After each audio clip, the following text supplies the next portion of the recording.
March 4ஆம் தேதி தஞ்சாவூரில் நடைபெற்ற தாவேக பரப்புரை கூட்டத்தில் அக்கட்சியின் தலைவர் விஜய் கலந்து கொண்டு பேசினார். இதில் கலந்து கொள்வதற்காக 5 மாதங்கள் கழித்து திருச்சி விமான நிலையத்திற்கு விஜய் சென்றார்.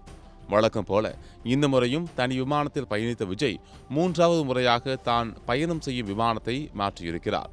முன்னதாக BT PCR gulf stream G200 என்ற மாடல் விமானத்தில் பயணித்த விஜய் அந்த வழக்கத்தை மாற்றி BT RFX என்ற மாடல் விமானத்தில் பயணம் செய்தார்.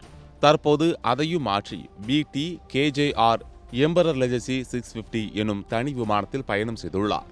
இதற்கான வாடகையாக 1 மணி நேரத்திற்கு 5 முதல் 9 லட்சம் ரூபாய் வரை வசூலிக்கப்படுகிறது.